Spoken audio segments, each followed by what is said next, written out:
Welcome to the Information Systems for Business podcast. I'm your host, Craig Van Slyke. The main purpose of the podcast is to augment the book Information Systems for Business: An Experiential Approach by Franz Belanger, Craig Van Slyke, and Rob Crossler. The book is published by Prospect Press. Before we get started, I want to give a few disclaimers. The podcast purposely omits many details in order to get to the high points of each chapter. So listening to the podcast is not a substitute for reading the book. Each episode contains my view of the most important points of each chapter. Your professor may have a different view. The podcast is solely my responsibility, so any errors are on me, not my co-authors, your professors, Prospect Press, or my employer. Enough of the disclaimers, let's get to the good stuff. In this episode of Information Systems for Business, we hit the high points of Chapter 5, Storing and Organizing Information. The focusing story for Chapter 5 discusses the amount of data that Facebook tracks, including 1 billion objects such as pages, groups, and events, over 30 billion bits of content such as posts, photos, and videos, and connections among over 3 billion active users. Facebook has to use a variety of tools to manage its massive, complex databases. You probably won't ever have to deal with databases this large and complex, but you will almost certainly have to access data in order to do your job. Since you're going to have to use information stored in databases, it makes sense to have some understanding of what's going on behind the scenes with these databases. This chapter helps you understand a common method for storing and organizing data, relational databases. Fortunately, although they seem kind of mysterious and can be very complicated, the basics are pretty easy to understand. The main part of Chapter 5 starts out with an overview of relational databases. A database is just an organized collection of data. Databases are managed by database management systems, which is descriptive if not particularly creative. Database management systems provide ways to maintain, create, and use databases. Although it's possible to manage data with spreadsheets, there are drawbacks to this approach for all but very simple databases. Relational databases offer a better approach. Relational databases store data in the form of connected tables. We'll talk a little bit more about how these connections work later.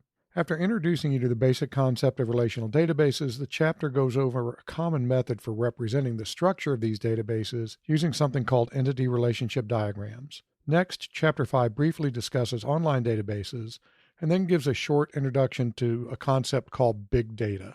Regardless of your profession, you're going to be dealing with data, so it's useful to understand the basics of how data are organized and managed, even though most of you will primarily use data rather than figuring out how it should be stored and maintained. Spreadsheets are okay for really simple databases, such as a simple list, but they suffer from a number of weaknesses.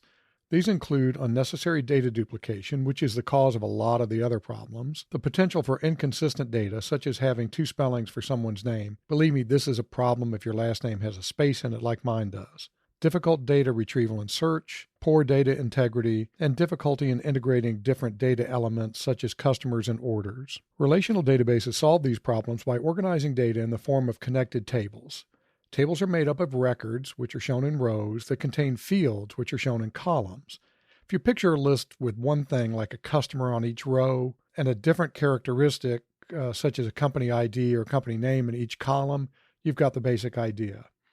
A row-column intersection would show, for example, the company name of a specific customer. It's really easier to understand this if you have an example, so see Table 5.1 in the book. Every table in a relational database has exactly one primary key, so that's an important term to understand. The value of that key identifies a specific row in the table. For example, a customer ID might be a primary key for a customer's table.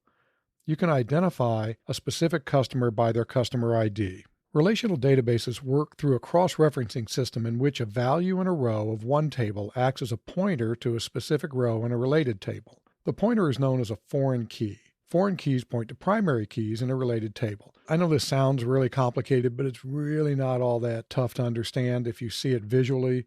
So take a look at Figure 5.2 in the book. See, you really do need to read the book. Database diagrams show the structure of a relational database, but they don't show the data itself. These diagrams are useful for understanding how the different pieces of the database fit together. If you're interested in analytics, be sure to pay particular attention to database diagrams. They're very useful for understanding how to retrieve the data you might need to analyze. Big data refers to data that's so large and complex that it can't be managed using traditional methods. Sometimes you'll hear people talk about the three V's of big data. These are volume, velocity, and variety. Some folks have added more V's, but we don't care about that right now. Volume refers to the amount of data being stored.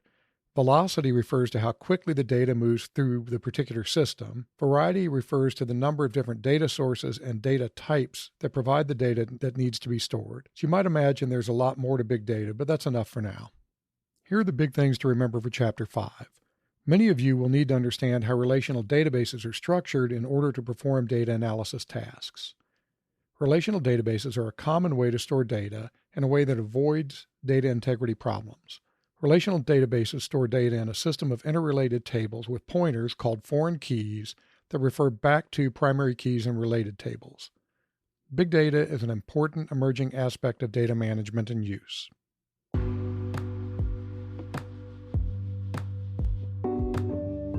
Okay, that's it for this episode. Remember that you still need to read the chapter since the book has much more detail. Have I mentioned that yet? Fortunately, we, the co-authors, worked really hard to keep the chapters short and to the point, so the reading shouldn't be too bad. Talk to you next time.